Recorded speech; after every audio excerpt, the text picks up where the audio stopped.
kaibigan ako ni Plong, tiga 6 Abi. Kababata. Kababata. Since kailan po yung kita niyo yun? Kababata. 17, 15 years old, mag-asama na kami yan. Kamusta po? Ano po yung mga trip niyo ng mga panahon?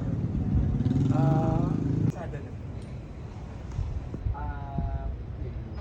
Hindi, kaibigan lang. Hindi gusto kami inuman. Ay, sa bagay. Nagtuman lang, abuti na pala araw. Ano yung mga trip niyo naman? Agad namin, siguro, pag pinanahan, pagbiyahin ng Siba, Manawag. Tapos, first Sunday, every month, Manawag kami. Doon lumalim. Doon nag-umpisa na. Ano po yung mga bagay na napagkakasunduan niyo? Kain. Kasi magkikita kami, kakain lang kami.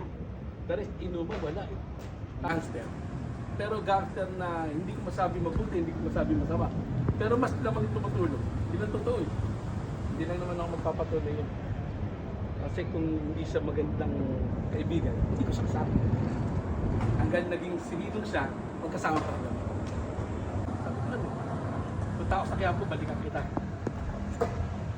Tatanong ko sa kanya kung anong magandang pangalan. Bumalik sa akin.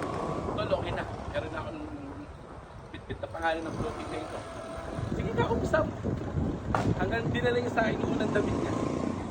Tingnan mo. Sabi ko ito ng ganda. Galingan mo pa. Karakter yung pumasok ng ninong. Lahat ng pangarap niya, natupad niya. Yung naging ninong siya. Tapos, minsan 3 oras, 4 na oras, trabaho ulit. Trabaho nga lang ba? Ewan ko, hindi kasama pa babae. Yun eh, yun tayo sa totoo eh. Pero magaling siya. Kasi stream, dati budget niya, yung ginagawa yung highway, C3, kukuha ng basura, ibabato sa bintana ng truck. Hindi pa na kontento, kukuha ng hollow blocks, lalagay sa gitna ng C3.